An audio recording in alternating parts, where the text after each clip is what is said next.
मुंबई कभी सोती नहीं, यह बात हर कोई जानता है। लेकिन कुछ सड़कें ऐसी होती हैं जो रात के बाद जागती हैं।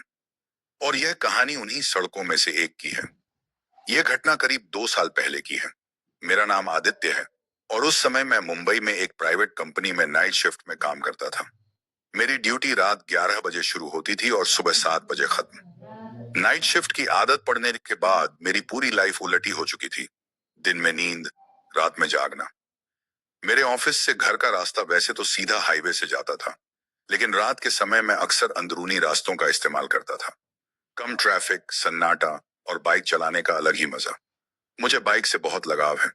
रात के 2-3 बजे खाली सड़कों पर बाइक दौड़ाने में जो सुकून मिलता है, वो दिन में कभी नहीं मिलता। उस रात भी कुछ ऐसा ही था।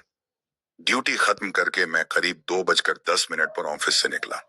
हल्की ठंडी हवा, स्ट्रीट लाइट्स की पीली रोशनी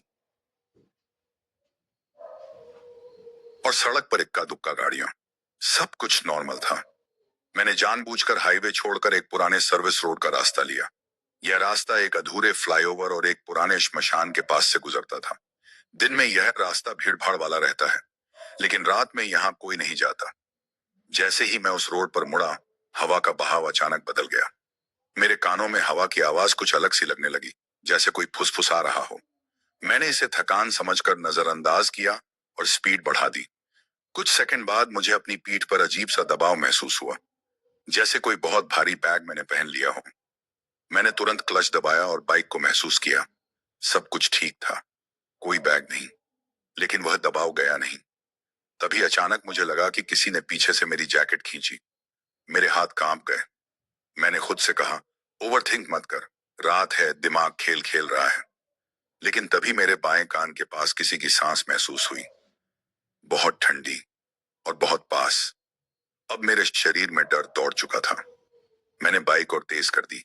स्पीड 80, फिर 90। तभी मेरे कंधे पर एक हल्की सी थपकी पड़ी। कोई शब्द नहीं बोला गया, बस एक मौजूदगी थी, भारी, दबाने वाली। मेरे दिमाग में पीछे देखने का ख्याल आया, लेकिन दिल ने साफ मना कर दिया। कुछ चीजें होती हैं जिन्हें देखा नहीं जाता, क्योंकि अगर देख लिया तो फिर वो कभी पीछा नहीं छोड़ती। मैं बस भाग रहा था। सर्विस रोड के आखिर में एक छोटा सा ब्रेकर था।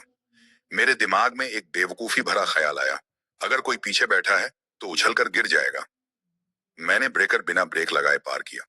बाइक उछली, लेकिन पीछे का वजन और ज्यादा भारी हो गया। अब मुझे साफ महसूस हो रहा था कि कोई मेरे पीछे बैठा है। उसका वजन मेरी रीढ़ पर दब रहा था।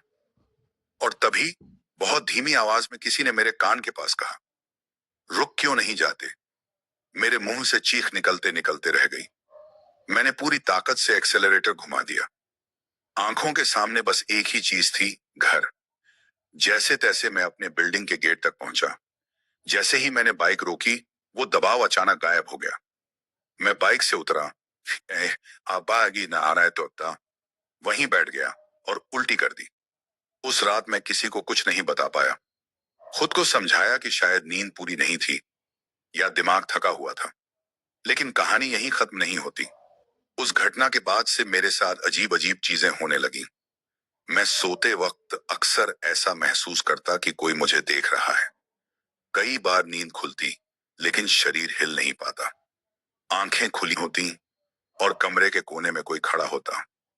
एक रात मैंने साफ देखा, वही भारी आकृति, बिना चेहरे के, बस एक साया। मैं चिल्लाना चाहता था, लेकिन आवाज गले में ही अटक जाती। अगली सुबह मैंने अपने एक दोस्त राहुल को सब बताया। वो इन सब बातों पर ज्यादा विश्वास नहीं करता, लेकिन उसने एक बात कही, तू उस श्मशान वाले रास्ते से गया था ना, वहां एक एक्सीडेंट हुआ था कुछ साल पहले। नाइट शिफ्ट वाला लड़का, बाइक से, उसका शव वहीं मिला था। मेरे शरीर में ठंड सी दौड़ गई। कुछ दिन बाद मैं हिम्मत करके उस रास्ते पर दिन में गया। श्मशान के पास एक टूटा हुआ बोर्ड लगा था। उस पर लिखा था, यहाँ रुकना मना है। लेकिन नीचे किसी ने काले पेंट से कुछ और लिख रखा था। वो रुका था। उसके बाद अब मैंने कभी उस रास्ते से जाना बंद कर दिया। धीरे धीरे वो साए, वो सपने, वो भारीपन कम होने लगे, लेकिन पूरी तरह कभी गए नहीं। आज भी जब रात में बाइक चलाता हूँ और हवा कुछ ज्यादा ठंडी लगती है, तो मैं स्पीड कम नहीं करता, क्योंकि मुझे डर है, अगर मैं रुका तो शायद इस बार वो दोबारा पीछे बैठ जाएगा और इस बार घर तक पहुंचने नहीं देगा। Time equals